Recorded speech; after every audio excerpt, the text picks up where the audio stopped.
So, something is very wrong with my best friend.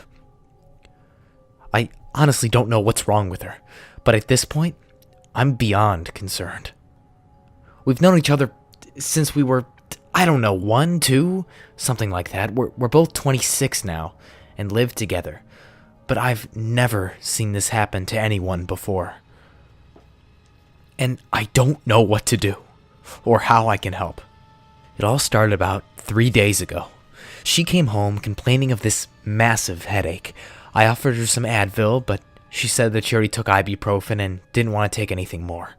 She said she was going to lay down for a while when I noticed the large bandage around her ankle.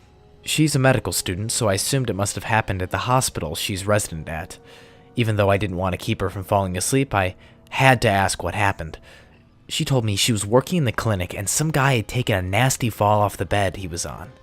And when she rushed to help him get back on the bed, he dug his nails really deep into her ankle.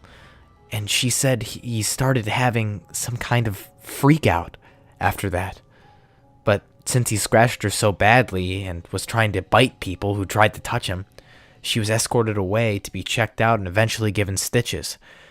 Apparently, she was fine, but since it happened, she had a bad headache and was sent home.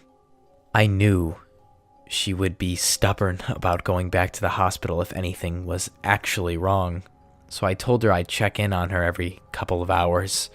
Once I let her sleep for 4 hours, I decided to go knock on her door, but when I did, I didn't get an answer. I figured she was still sleeping, so I knocked again, but louder. Still nothing. I turned the knob, but the door was locked. So I gave up. I figured she was an adult and I was just being paranoid. Besides, she had just gone through a pretty scary event. I mean, what jackass digs his nails so far into your ankle that you need to get stitches? I just found it weird that she was sleeping for so long, since she never even naps. In fact, she usually goes to the gym to work off a headache, but I decided to just check on her the following day, just to make sure she wasn't like super dead, you know?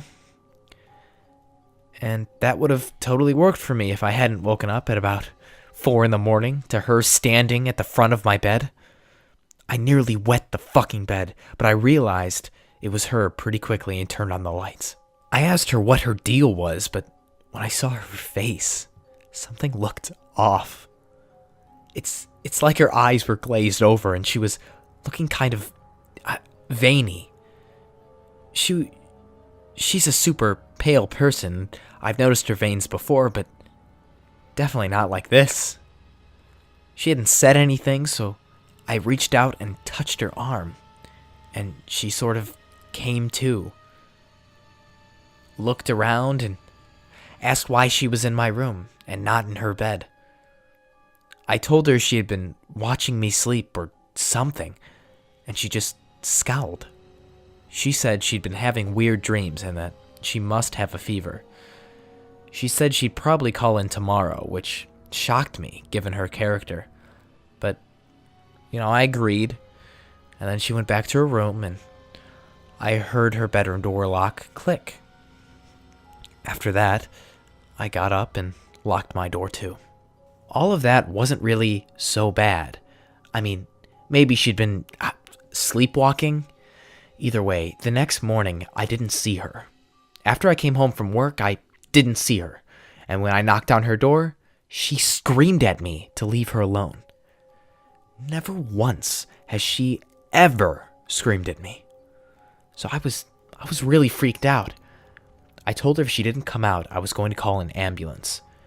I heard her shuffle to the door, and when she opened it, her eyes were totally bloodshot, and I swear, her veins were everywhere across her face. If I had a needle, I could have popped one of them. Easy. It also looked like her hair was falling out, which made no sense considering she had a full head of hair when I last saw her less than 10 hours ago. She told me she was exhausted and really needed some peace and asked me to stop listening to music so loudly. I, of course, told her I've only been listening to music on my headphones and There was no way she could have heard that. She just kind of grunted at me, I guess, and then slammed the door in my face. So I was a little put off, but I was doing my best to give her the benefit of the doubt. But then, I cut my finger while trying to make dinner, and she fucking jumped me. I hadn't even heard her leave her room, but I swear it happened almost seconds after. She either was watching me while I cooked, or she managed to teleport from her room, which is fucking crazy, but I don't know how else she could have gotten there so quickly. Either way, it freaked me the fuck out. We wrestled with one another for a good couple of minutes, and then I kneed her in the stomach and got her to roll off of me. Almost immediately after I did that, she started puking.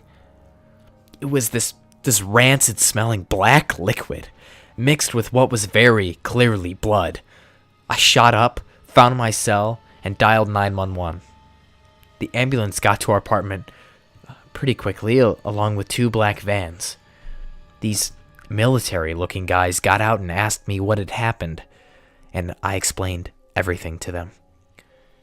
They asked if I wouldn't mind being checked out by one of their medical officers. I agreed because I was really freaked out, so they looked me over for any cuts. They asked about the cut on my finger. I said it was self-inflicted. That satisfied them enough, and they gave me a Band-Aid and told me to get back inside. I asked about Becca, and they said she'd be fine. It's just a really bad virus, but I should be okay. It's been 24 hours, and I've heard nothing. I have this really bad headache, though. I'm trying to remember if I touched any of that gross stuff in the kitchen while I was making sure Becca was okay, but I can't really remember. They basically scrubbed my kitchen to the cleanest point it's ever been, so I didn't touch it after. I think I'm going to just I think I'm gonna lay down for a while, maybe. I just wanted to post this because I thought maybe someone might know what's up. Has this ever happened to you or a friend of yours? I don't know. I just need a nap, okay? I think I'll be okay after a short nap.